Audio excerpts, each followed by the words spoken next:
قابل صد احترام صدر محفل، مہمانان گرامی قدر اور عزیز سامعین، السلام علیکم ورحمۃ اللہ وبرکاتہ۔ آج کا یہ اسکالر سیمینار ادارہ علوم القرآن کی ایک روایت کا حصہ ہے، اور یہ اسکالر سیمینار انجمن طلبہ قدیم مدرسۃ الاصلاح شاخ علی گڑھ کی جانب سے منعقد کیا جا رہا ہے۔ اس اسکالر سیمینار میں مقالہ نگار ہیں ڈاکٹر ابو سعد اعظمی صاحب، اور جس موضوع پہ وہ اپنا تحقیقی مقالہ پیش کریں گے وہ ہے میزان القرآن، تفسیر میزان القرآن تنقیدی جائزہ۔ تفسیر میزان القرآن پروفیسر الطاف احمد اعظمی صاحب کی ایک معروف تفسیر ہے۔ پروفیسر الطاف احمد اعظمی صاحب علمی دنیا کا ایک معروف نام ہے، جن کا انتقال ابھی تقریباً 3 مہینے قبل ہوا ہے۔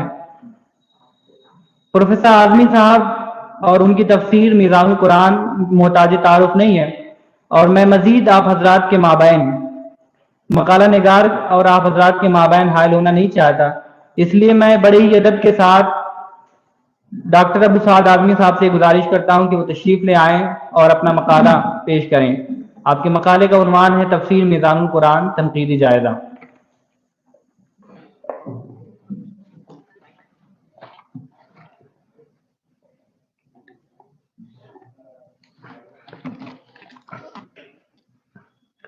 بسم اللہ الرحمن الرحیم وبہ نستعین۔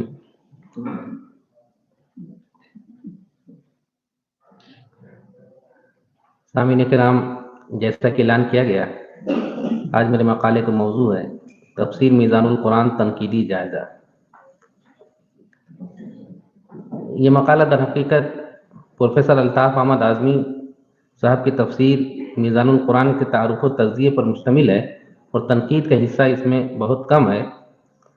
ابھی چونکہ وقت بہت زیادہ نہیں مل سکا تھا، اس لیے تنقید کا حصہ اس میں بہت زیادہ نہیں آ سکا ہے، بعد میں انشاءاللہ اس کی تکمیل کی جائے گی۔ اس مقالے کے 3 جز ہیں۔ پہلے اس جز کے اندر پروفیسر الطاف احمد اعظمی صاحب کا مختصر تعارف پیش کیا گیا ہے۔ اس کے بعد ان کی جو قرآنی خدمات ہیں، قرآن پر ان کی قرآنیات پر تقریباً 1 درجن کتابیں انہوں نے تصنیف کی ہیں، جس میں چند کتابیں توحید کا قرآنی تصور اور ایمان و عمل کا قرآنی تصور، اور اس طرح کی کئی کتابیں ان کی بڑی معروف ہیں۔ اسی طرح انہوں نے میزان القرآن کے نام سے ایک تفسیر قلم بند کی ہے، اور اس سے قبل تفسیر قرآن کے اصول و مسائل کے عنوان سے میزان القرآن کا مقدمہ الگ سے شائع ہو چکا ہے۔ اصل تفسیر کے مطالعہ سے قبل اس کا مطالعہ ناگزیر ہے، اس لیے کہ اس مقدمے میں انہوں نے اصول تفسیر پر موجود لٹریچر، مقدمہ فی اصول التفسیر عظیم ابن تیمیہ، الفوز الکبیر شاہ ولی اللہ دہلوی، تحریر فی اصول التفسیر سر سید احمد خان، اور تکمیل فی اصول التاویل کا ذکر کرنے، نیز ان کے محاسن و عیوب کا جائزہ لینے کے بعد شرح و بسط کے ساتھ اپنے منہج تفسیر اور اصول تفسیر پر روشنی ڈالی ہے، نیز علوم القرآن کے اصل عناوین پر بھی گفتگو کی ہے۔ صدر محترم پروفیسر ابو سفیان اصلاحی کا مضمون تفسیر قرآن کے اصول و مسائل تنقیدی جائزہ میں اس کتاب کا بھرپور تجزیہ موجود ہے، اس لیے یہاں اس کا اعادہ تحصیل حاصل ہے۔ البتہ 3 جلد اور تقریباً 2500 صفحات پر مشتمل ان کی تفسیر میزان القرآن کے ناشر نے 7 خصوصیات بیان کی ہیں، ان میں سے 4 اہم خصوصیات اختصار کے ساتھ درج ذیل ہیں۔ نمبر 1، اس کا ترجمہ رواں اور قابل فہم ہے۔ نمبر 2، یہ ایک غیر مسلکی تفسیر ہے۔ نمبر 3، اس میں انشاء پردازی سے اجتناب کیا گیا ہے، اور ترجمہ و تفسیر میں ساری توجہ تحقیق کی طرف مرکوز رکھی گئی ہے۔ نمبر 4، آیات کی تشریح و توضیح میں تفسیر کے خارجی ذرائع پر کلی اعتماد کرنے کے بجائے ان کے سیاق و سباق اور قرآن کے نظائر کو زیادہ اہمیت دی گئی ہے۔ جلد اول کے شروع میں اختصار کے ساتھ شاہ رفیع الدین، شاہ عبد القادر دہلوی، سر سید احمد خان، اشرف علی تھانوی، ابو الکلام آزاد، سید ابو الاعلیٰ مودودی اور امین احسن اصلاحی کے تراجم قرآن کا جائزہ، ان کے نقائص و امتیازات کی نشاندہی، نیز اجتماعی ترجمہ و تفسیر کی ضرورت پر ان الفاظ میں زور دیا گیا ہے کہ قرآن کریم کے تراجم و تفاسیر کے مذکورہ بالا نقائص کے پیش نظر میرے ذہن میں یہ خیال متعدد بار آیا کہ ان خرابیوں کا ازالہ کس طرح ہو۔ میں نے یقین کی حد تک سمجھ لیا کہ یہ کام محض عربی دانی اور دینی علوم میں مہارت سے انجام نہیں دیا جا سکتا ہے۔ اگر ایسا ہوتا تو یہ کام طبری، زمخشری، رازی اور دوسرے جلیل القدر مفسرین اب تک کر چکے ہوتے۔ یہ لوگ لارائب عربی زبان اور اپنے عہد کے عقلی اور نقلی علوم میں کامل مہارت رکھتے تھے،